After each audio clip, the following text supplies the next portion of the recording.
ملت بیارا پیدار کړه تحریکونه را ژوندي کړه قائد فضل الرحمن اولسونه را ژوندي کړه قائد فضل الرحمن اولسونه را ژوندي کړه ملت بیارا پیدار کړه تحریکونه را ژوندي کړه قائد فضل الرحمن اولسونه را ژوندي کړه قائد فضل الرحمن اولسونه را ژوندي کړه غیر ملت بیا یو اسلامي انقلاب غواړي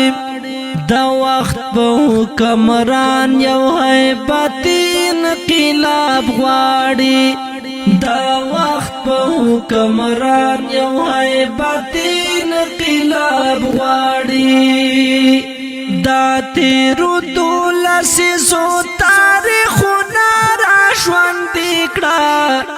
دا تیرو دولسیزو تاریخونه را ژوندي کړه قائد فضل الرحمن اولسونه را ژوندي کړه قائد فضل الرحمن اولسونه را ژوندي کړه ملت بیارا پیدار کړه تحریکونه را ژوندي کړه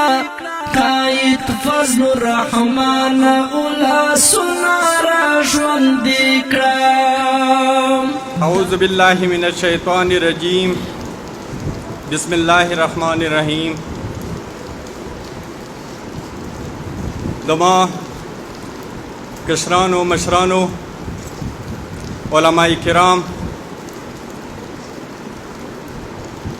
السلام علیکم ورحمۃ اللہ وبرکاتہ ز ټولو ناوال حضرت مولانا عطاالرحمن صاحب شکریا د کوم چې هغه راغلو زموږ دپاره یې دلته هرکلی ویلو او دین علاوه زموږ صدپاټه کوم امیر دی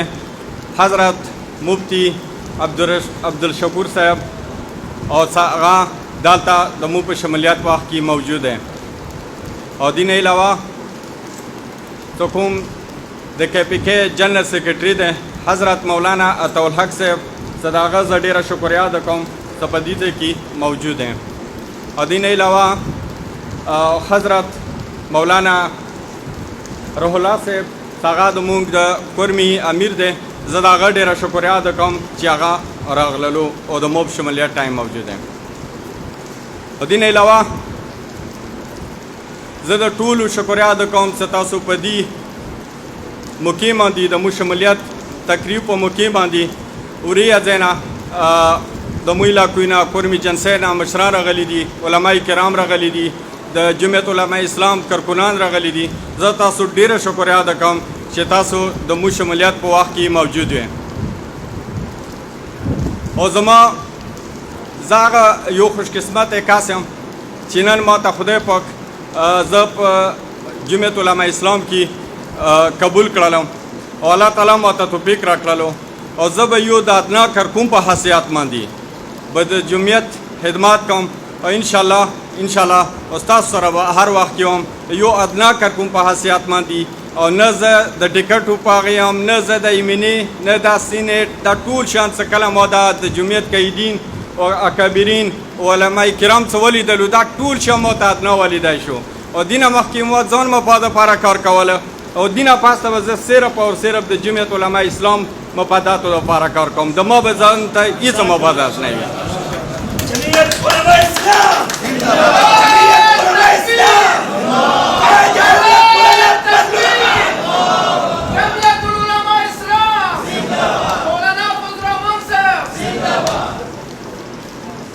او دین علاوه څه د مو کوم د فیملی کسان دي او د مو وړونه دي او هغوی هر وخت کې د مو سپورټ کړی دی هر وخت کې هغوی د مو ستاینه کړې ده او هغوی زه ډېره شکریه ادا کوم زه به مزید خبرې په دې نه کوم څه دې دی کې ماشاءالله چې کوم علما کرام دي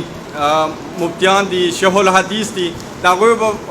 موجودګۍ کې ما ته دورو خبرو حق نشته دی او زه د ټولو شکر ادا کوم الله تعالی تاسو خوشحال ساتي انشاءالله زه له تاسو یم او تاسې د ما یې